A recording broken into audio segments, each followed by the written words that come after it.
So I've been getting a question quite regularly that I didn't have a chance to answer in the Q&A video I just did, so I'm going to answer it here.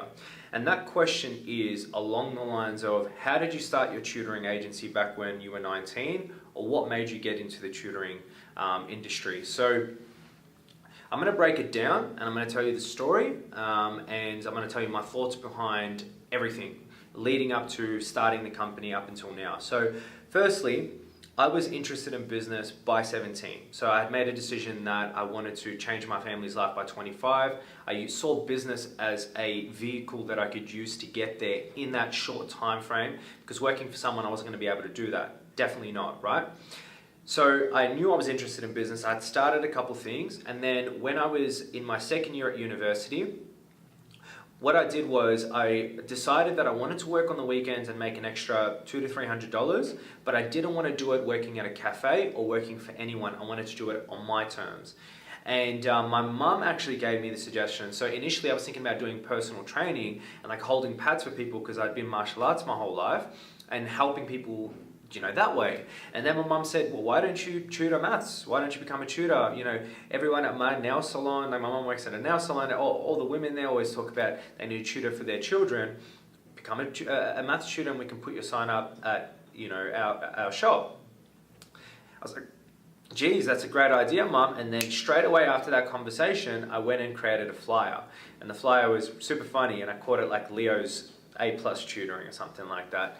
And I started to tutor, and I put it on Facebook. I put myself out there and I got a couple students, and very quickly I got to my around $150 range on the weekend. And funny enough, I got 0 clients from my mum's shop, unfortunately, but it didn't matter, you know, like that's one stepping stone. It's what got me to actually do it, but I ended up getting my clients from Facebook.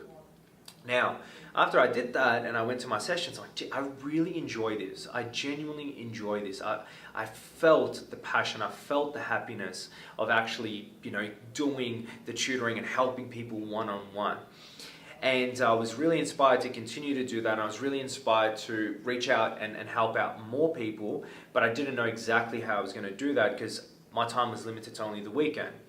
Then while I was at uni, one of my friends was talking about how much money they were making from tutoring, and they said that, and I asked him like, how do you get more students? And he said, well, you know, you either, you know, put yourself on all these directories, you ask for referrals, or you can join a tutoring agency. They'll find a tutor for you, and then you can make the money, and then they'll take a commission off every hour that you do. Long story short, I researched tutoring agencies that night, and then I was like, their websites are so boring, like there's no personality in any of these top tutoring companies. And I just thought, you know what, I've been keen on starting a business, why don't I start my own tutoring agency? I've already got access to a couple of friends within my course who have done really well, had good ATARs, had good scores. And so I began my research. I researched for around 2 weeks and I began my research. And I started to reach out to my friends and have coffees. Some said yes, but some said no, and that is completely okay. Okay, not everyone's going to say yes to you.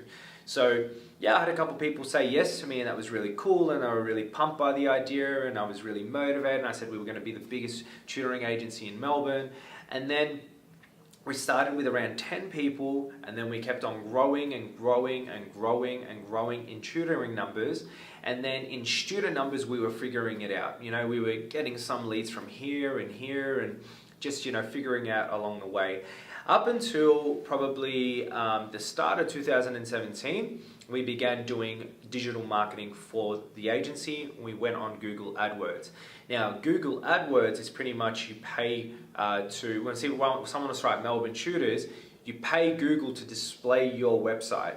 And so people would go to our website and inquire, and we started doing really well. And we grew very, very quickly because of that. Our leads went through the roof and the company grew and we got more tutors, and it was amazing.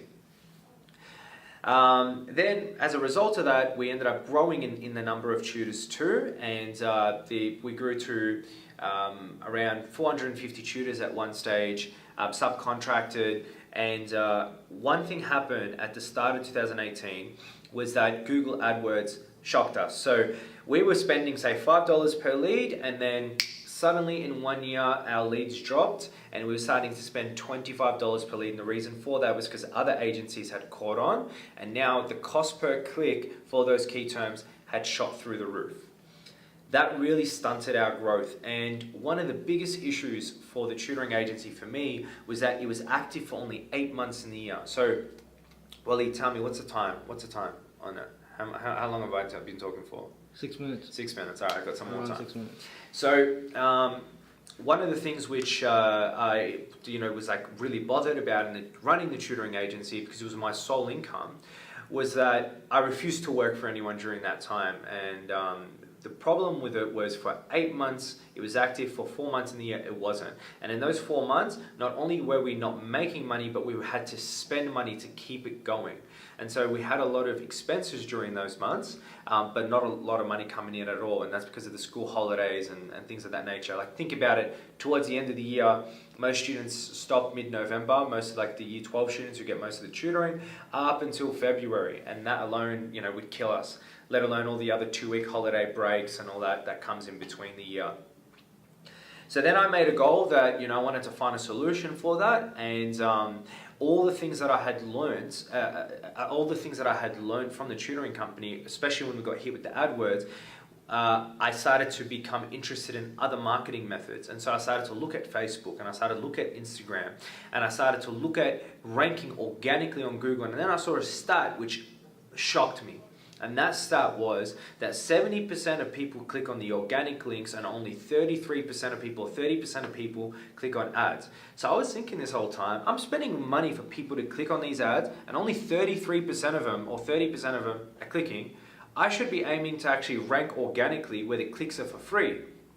And so I started to take a look at SEO, and I started to look at how to rank highly on Google, and then I started to look at Facebook marketing. And because the company was performing poorly, it forced me to explore other avenues. So I turned a negative thing into a positive thing. And then I learned about SEO, and I learned how to do Facebook marketing really well. And I learned how to build a website. I built our entire website, a new website built on myself. So I learned how to build a website. And then to go back to what I was saying about us being inactive for 4 months in the year, came to a point where I was finding a solution for another business that would be active for 12 months in the year and have no downtime. And that's when I stumbled across digital marketing and the digital world. And I thought it was perfect, it all fit together. And then I started that company, and this is the company that's put us in this office here. So now the tutoring company is still running. Hopefully that gives you, and it's growing, and not grow, I wouldn't say growing, but it's running, sustaining, and it has a lot of potential to grow. The digital agency is really growing a lot. I hope that gives you a good understanding of why I jumped in, how I did it, and my whole thoughts behind it. And that's it. If you have any more questions, feel free to reach out. Take care.